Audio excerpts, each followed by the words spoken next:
Hi Matt, I'm just going to quickly put this window together. I saw your post on iCAD Talk forum as well, so I'm just going to create this element for you. Okay, window tool.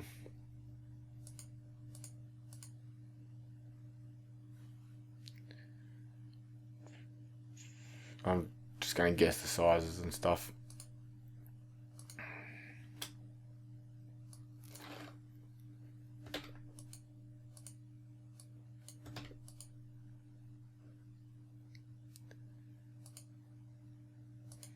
Panel arrangement.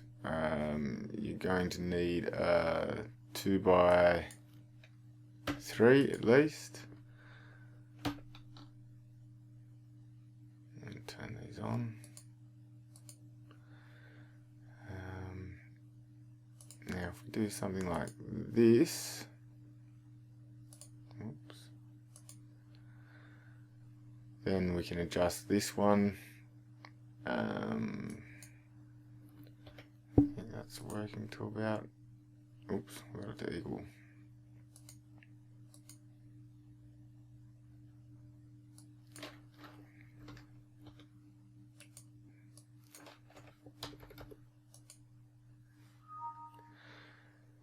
Okay, so that's the panel configuration there. Now we go into the Audible Elements. Now you had an issue here with the two elements being separated. Just have a bring up your email.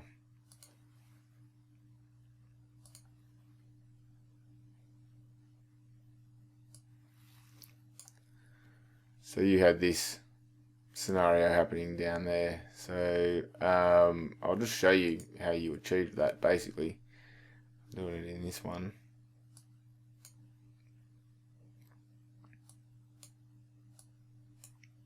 Just try and make it as big as possible. So if I go to the Audible Elements, so you can see there's an element for each panel that's created. Now when the panels are fixed and the transom is taken out, they join. However, you have one of these set to fixed panel, I believe, and that's why you're getting these two different panels in here. Let me just go back to that email.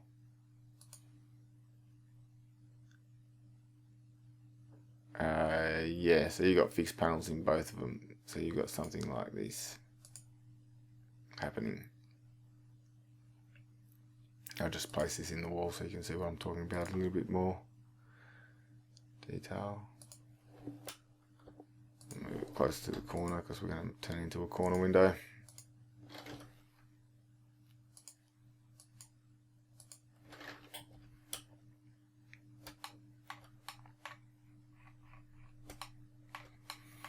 Okay, so that's similar to what you had. So if we change these elements back to just fixed, that means they're a fixed pane. They're not a separate panel, they're just glass.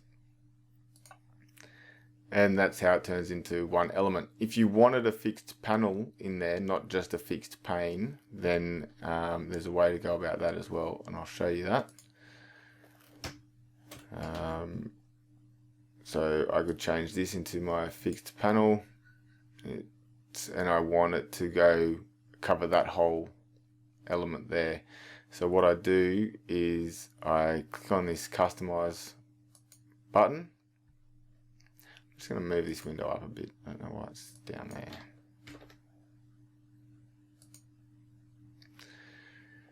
Might make it a bit bigger as well.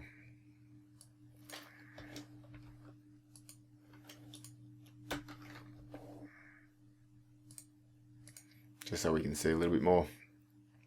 Okay, so what we do is after we've hit that customize button, that allows us to stretch these windows over extra panels. So we hit the pause, so that's short for position, and that selects that element. You see it's opening 4. We went to this one, this would be opening 1. So that's opening 1, 2, 3, and this one's opening 4. So it's just a fixed element. So we hit the set end. So you got a set start and set end. So you're basically setting the bottom left and top right corners to be the start and end positions of this panel, this window, this operable element.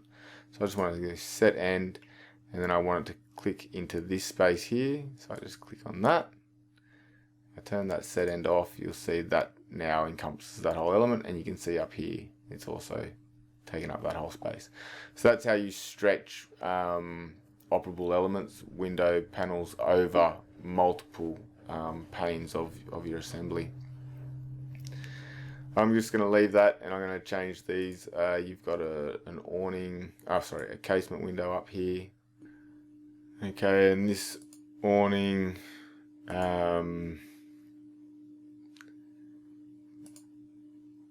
not sure how you do your symbols, but that's how it would be in Australia for the right outward. Just go back to your image and see what else there is. Okay, so this one is also a casement, and then up here we've got what looks like a pivot. So we'll need to go casement. Let's set its position. It looks like it is a left outward. You can see the panels are different in this. We'd have to play around with that, but that's easy to do. Okay, and then this last one here, which is looks like a pivot up there. So I'll just change this one to, is it a top pivot or side pivot? It's hard to tell because it's in the middle which way it's pivoting. As soon as they're casements, I'll assume it's side pivot, which means we'd probably want to do, I don't even know if I've got because I don't have a side pivoting window. I've only got a top pivoting window. If we do the door, it's going to cut out that bottom transom. Anyway, I might have to add a different operable type. I might have to add a side pivot window in for you, but we'll use a top pivot because it'll give us the correct representation for now. So we want to stretch this, so we'll have to go pause, set end, and click up here. Turn that off so we can see the difference. Okay, so we've got that top pivot. We want to set the pivot point. It's about a 760 panel, so let's say 330 is about halfway. Okay, so that's your arrangement, I believe. I mean, the sizes and positions aren't right. We want to get these panels to be all the same. I'm just looking at yours. It looks like they're all just glass and they don't have a little sash panel in them. I don't know if that's correct, but I'm going to do that anyway. So what I'll do for that is I'll just start with this one, and I'll go to its settings. And so this is the panel settings. So we're just doing a single window here, and we've got basically a sash that is 20mm wide with 20mm thickness. So we can turn that all off. I might even have one already stored here. We've got a bit of an issue with this overlapping. I need to fix up the interface a bit there. It's probably because I'll just put in the configurator password. I've been playing around with that because it was messy before, so looks like I've messed it up again. Go back to that door panel. Oops. Okay. I'm going to clean up the interface. Give me a second. So what I'm going to do, I might even have an all glass one saved. I'm just going into the catalogs.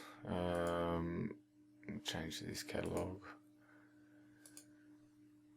I've made a few adjustments. When you change these catalogs, they automatically import the latest database, so you don't have to hit that download button. See how that's changed to the Audible ones, and then if I go back to the standard, it's back to the standard catalog. So it just automatically does that download for you when you change catalogs. Okay, so I've got a frameless glass one here, so I'm just going to apply that. So you can see that's applied to that one. So I'm going to go through and do that to all of them. I can just do that quite easily here. So I'll just choose opening 2, frameless glass, 3, frameless glass. That was opening 1. Didn't I do opening 3? Okay. Opening 4. Frameless glass. It seems to be reverting back to opening 1 every time I change something. It's strange. I'll have to look into that. So if I go back to Audible Elements, why is that fixed? Can we make that on a casement?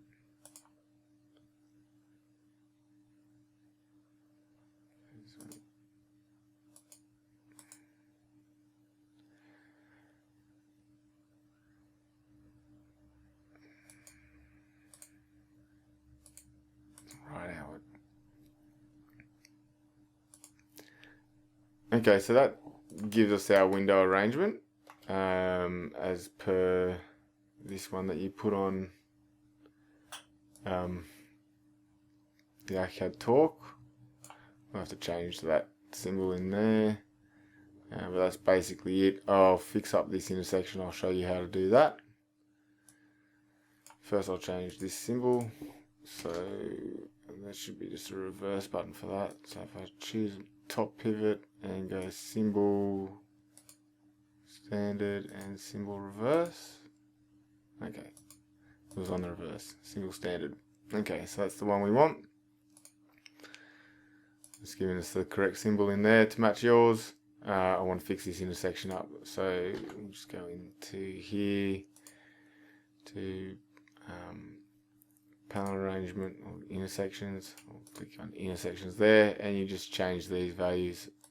So if you have a close look here, you can see the lines missing there, so that's not joined up. See there. So we want to change that to a different configuration. Now, it looks like you've got that whole mullion as being a dominant element, so I'm going to select that one, which is the same as the one that's selected for that. So we could just do a all same. Click OK, and now you can see that's got the same representation as you've got. Alright, now let's put a corner on it, the important part. So we just go to our custom corner down here, or if you're going from the components page, it is down here in fixtures. Do I have custom corner in here?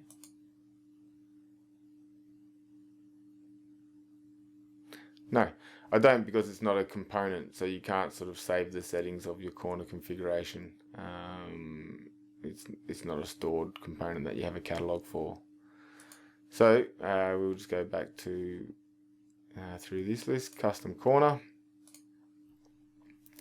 It's the right corner that we want turned on. Yes.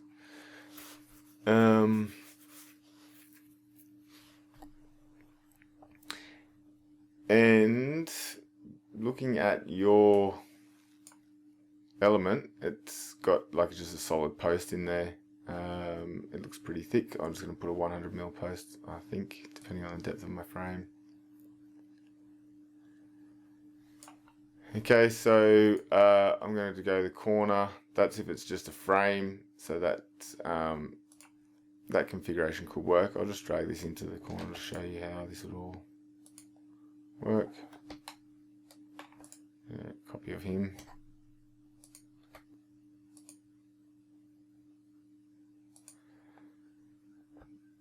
Okay, drag him in the corner.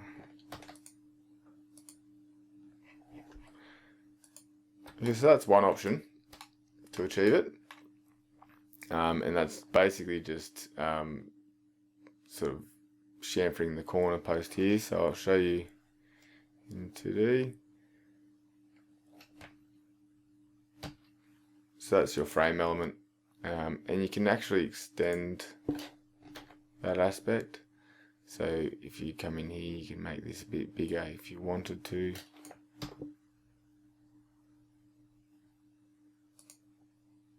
And you can see you get a bigger frame. So if they were identical,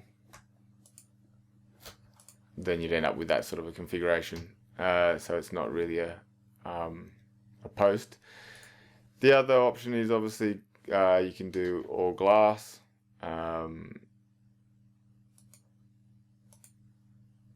which removes everything. I'm just going to copy those properties and put it in here so you can see that. Show it in 3D. Okay, that would be if it was all glass. And now the final option is to put a post in.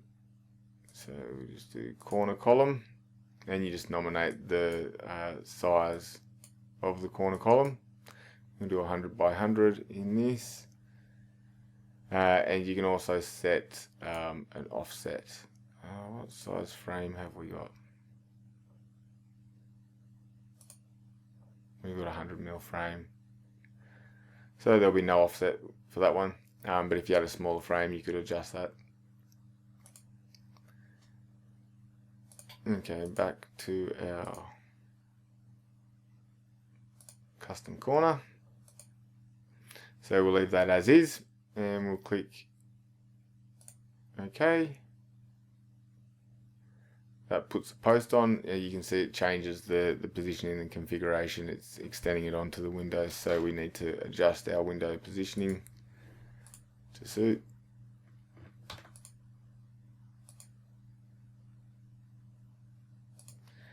Okay, and we would have the same configuration here, so I'll just do that. However, what we can do, I'll just show you these two sort of separate. So you see they're sort of sitting separate. So that's the frame, mullion, frame, and then this is the post in the corner here. So this has the same configuration. Obviously it doesn't need the post element, so we can actually go into that and we can turn the column off. So this is saying it's a column configuration and it has the exact same sort of sizing based on that, but we don't need the column on for that element because we've already got it on for the element that it adjoins. So you just click that to there,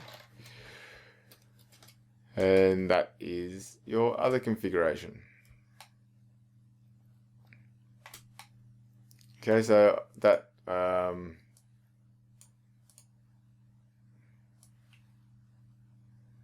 that covers that.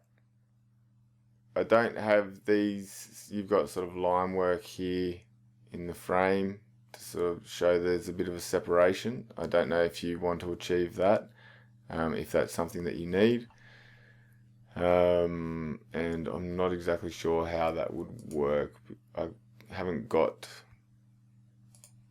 If you offset some of the elements, if you offset the posts and elements and offset columns and things, you'll get that sort of differentiation, I guess. But you're not going to get it there for that frame element.